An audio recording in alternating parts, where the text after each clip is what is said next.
Welcome to from Dolly's recipe বুক। আজকে আমি মাছ দিয়ে পটলের দোলমা বানাবো। তার জন্যে এই মাছের মধ্যে আমি হাফ কাপ জল দিয়ে দিলাম, আর 1/4 টিস্পুন হলুদ দিলাম, আর 1/4 টিস্পুন লবণ দিয়ে দিচ্ছি। দিয়ে আমি এটা ফুটে ওঠার পর ঢাকা দিয়ে 5-7 মিনিট মতো সেদ্ধ করে নিচ্ছি। 5-7 মিনিটের জন্য ওটা সেদ্ধ হচ্ছে, ততক্ষণে আমি পটলের মধ্যে এইভাবে ভেতর থেকে সব দানাগুলো বের করে নিচ্ছি। পটলের মুখটা একটু বেশি করে কাটতে হবে, মানে চওড়া করে। তারপরে চামচের পেছন দিয়ে এইভাবে আমি পটলের সব ভেতরের মানে দানাগুলো বের করে নিলাম। এবার 5-7 মিনিট বাদে এসে আমি ঢাকনা খুলে দেখে নিচ্ছি যে আমার মাছটা কতটা সেদ্ধ হয়েছে। মাছটা সেদ্ধ হয়ে গেছে, কিন্তু জলটা শুকানোর জন্য আমি আরও কিছুক্ষণ ফুটিয়ে জলটা শুকিয়ে নিলাম। এবার মাছগুলো থেকে আমি সব যে কাটা আছে কাটাগুলো আমি বের করে ফেলবো।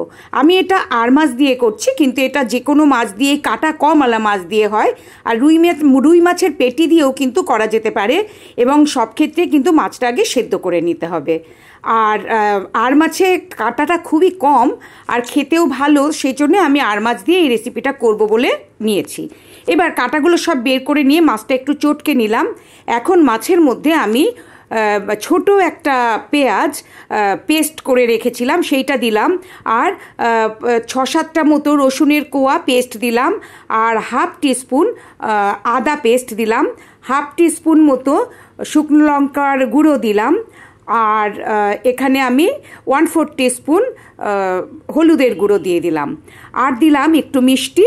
আপনারা এখানে 1/4 টিস্পুন চিনি দিয়ে দেবেন, আর একটু মানে 1/4 টিস্পুন মতো আমি গোলমরিচের গুঁড়ো দিলাম। দিয়ে মাছটাকে ভালো করে মেখে নিচ্ছি। এইবার মেখে নিয়ে এখন আমি কড়াই গ্যাসে চাপিয়ে দেব। আর দেখুন, এই যে 4টে পটলও আমি নুন হলুদ দিয়ে একটু মাখিয়ে রেখেছি, তাহলে পটলটা নরম হবে।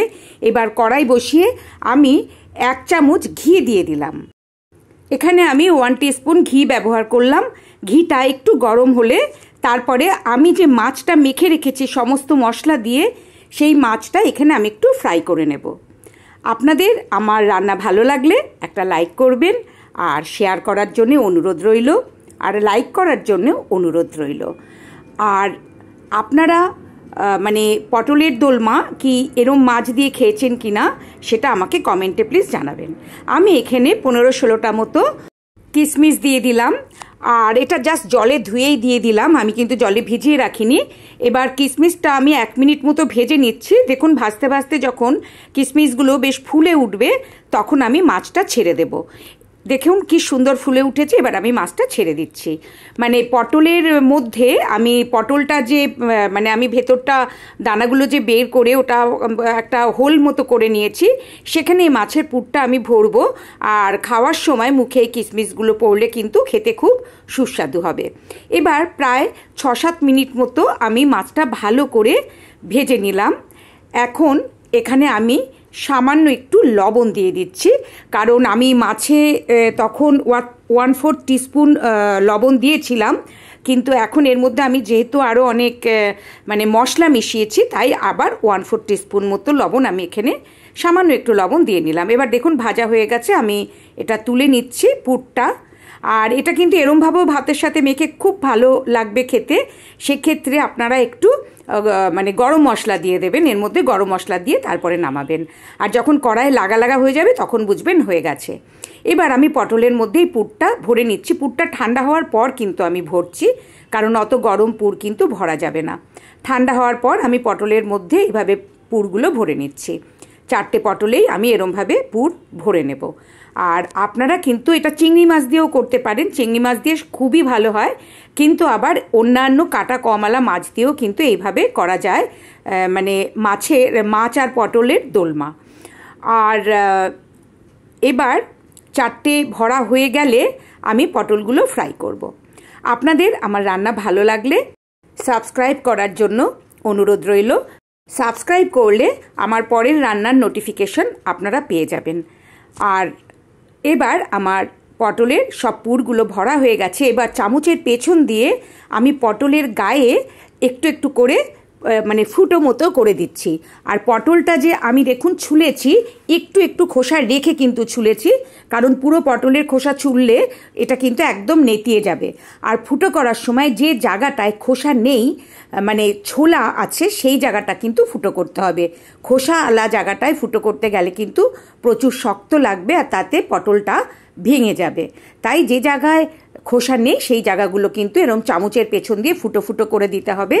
কেননা যদি এটা ফুটো না করা হয় তাহলে ভাজার সময় পটলটা ফেটে, পটলের বা না ফেটেও পটলের ভেতর থেকে সমস্ত যে পুরগুলো ভরা হয়েছে সেই পুরগুলো কিন্তু বেরিয়ে যাবে। এবার সামান্য জলের মধ্যে আমি একটু ময়দা দিয়ে দিলাম, এবার পরিমাণ মতো, মানে 1 টেবিল স্পুন মতো ময়দা আমি জলের মধ্যে দিয়ে এরকমভাবে একটা পেস্ট তৈরি করে পটলের মুখগুলো মেরে নিচ্ছি, যাতে আমার পুরগুলো বেরিয়ে না যায়। এবার 4টে পটলে এইভাবে আমি মানে মুখটা বন্ধ করে নিলাম। এখন এই পটলগুলো আমি ভাজবো। দেখুন কি সুন্দর আমি পুরো মুখগুলো মেরে নিয়েছি, মানে ফুটোগুলো বন্ধ করে নিয়েছি। এখন কড়াই আমি বসিয়ে দিচ্ছি আবার গ্যাসে। এখন আমি সর্ষের তেল ব্যবহার করব। এখানে আমি 2 টেবিল স্পুন মতো সর্ষের তেল দিয়ে দিচ্ছি। 4টে পটল আমাকে ভাজতে হবে, সেই জন্যে পটলগুলো আমি তেল গরম হলে তারপরে ছাড়বো। পটলটা ভাজার পর আপনি কিন্তু ওরম ভাজা পটল দিয়েও ভাতগুলো খেতে পারেন, সেটাও কিন্তু খুব ভালো লাগবে। কিন্তু আমি এখানে গ্রেভি বানাবো, মানে আমি যে পুরটা করেছি সেই পুর দিয়েও শুধু ভাত খেতে পারেন। পটলটা মানে পুর ভরে পটল ভাজার পরে ভাজা পটল দিয়েও ভাত খাওয়া যেতে পারে, আবার গ্রেভি বানিয়েও খাওয়া যেতে পারে। এই একটা জিনিস নানা রকমভাবেই করা যেতে পারে। এবার 2টো পটল ভাজা হয়ে গেছে, আবার 2টো পটল দিয়ে দিলাম। আমি যে 2 টেবিল স্পুন মতো তেল দিয়েছি তাতে 2টোর বেশি পটল দেওয়া যাচ্ছে না, তাই 2টো করে পটল আমি ভেজে তুলে নিচ্ছি।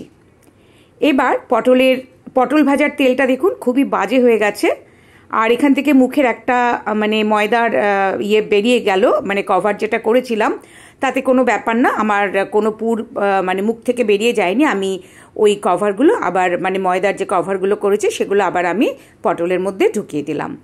এবার পটল ভাজা হয়ে গেল, আবার কড়াইটাকে পরিষ্কার করে নিলাম কারণ কড়াইটা খুবই নোংরা হয়েছিল। আবার আমি মানে 1.5 টেবিল স্পুন মতো তেল দিয়ে দিলাম। এবার তেলটা গরম হওয়ার পর 1/4 টিস্পুন জিরে দিয়ে দিলাম ফোড়নের জন্যে, আর 2টো তেজপাতা আমি এখানে ছিঁড়ে দিয়ে দিচ্ছি। এবার এটা একটু ফোড়ন হওয়ার পর জাস্ট 2-1 বার নেড়ে চেড়ে আমি 1 টিস্পুন জিরের গুঁড়ো জলে ভিজিয়ে রেখেছিলাম আগে থেকেই, সেটা দিয়ে দিলাম। আর এখানে কিন্তু আমি আর পেঁয়াজ রসুন ব্যবহার করব না, যেহেতু একবার আমি পুরটা পেঁয়াজ রসুন দিয়ে করেছি, আবার এটা আমি পেঁয়াজ রসুন ব্যবহার করব না। এখানে আবার 1/2 টিস্পুন মতো আদা পেস্ট দিলাম, আর 1/2 টিস্পুন মতো আমি এখানে শুকনো লঙ্কার গুঁড়ো দিয়ে একটুখানি নাড়াচাড়া করে এটাকে আমি মানে কষিয়ে নিচ্ছি। এবার আমি এখানে মানে 1/2 টিস্পুনের একটু কম হলুদ দিয়ে দিলাম, দিয়ে আবার এটাও একটু মিশিয়ে নিচ্ছি। এখন আমি একটা ছোট টমেটো পেস্ট করে রেখেছিলাম, মানে ঘষুনিতে ঘষে রেখেছিলাম, সেইটা দিয়ে আবার একটু কষিয়ে নিচ্ছি।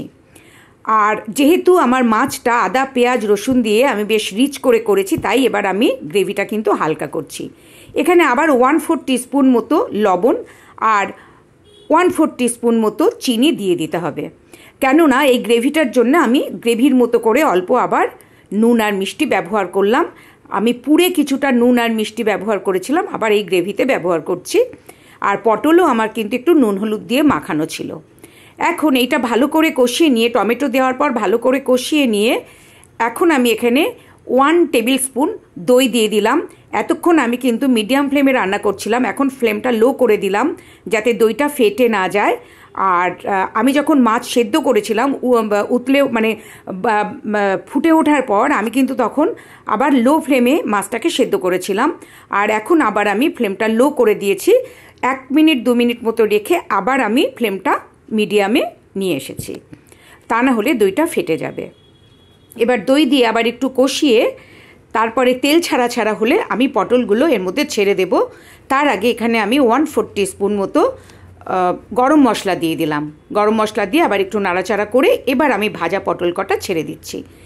এই রান্নাটায় আমি কিন্তু কোনো জল ব্যবহার করব না, আমি এরকমই গামাখা করব। আপনাদের মনে হলে সামান্য জল দিয়ে একটু ঝোলা মতো বা গ্রেভি মতো করতে পারেন, কিন্তু আমি এখানে কোনো জল ব্যবহার করব না। এবার পটলটা দেওয়ার পরও আবার 1 মিনিট মতো আমি ভালো করে নাড়াচাড়া করে নেওয়ার পর 1 টিস্পুন ঘি দিয়ে দিলাম। আর এবার 1 টিস্পুন ঘি দিয়ে আবার আমি এটা 1 মিনিট মতো নাড়াচাড়া করে নেব, যাতে কাঁচা ঘিয়ের গন্ধটা না থাকে। এবার এটা আমার মোটামুটি হয়ে গেছে। এখন আমি গ্যাস অফ করে এটা আমি 5-7 মিনিট মতো স্ট্যান্ডিং টাইমে দিয়ে রেখেছি। 5-7 মিনিট বাদে দেখুন আমি ফিরে এসে এবার আমি এটা তুলে নিচ্ছি। আসলে স্ট্যান্ডিং টাইমে দিয়েছি এই কারণে, যেহেতু আমি জল দেইনি তাই ওটা আমি একটু ভালো করে সেদ্ধ হওয়ার জন্য দিয়েছিলাম, যদিও পটলটা আমার পুরোই ভাজা ছিল। আজকের রান্না আমার এখানেই শেষ। আপনারা সবাই খুব ভালো থাকবেন। আবার আসবো নতুন রান্না নিয়ে। আজকের মতো নমস্কার।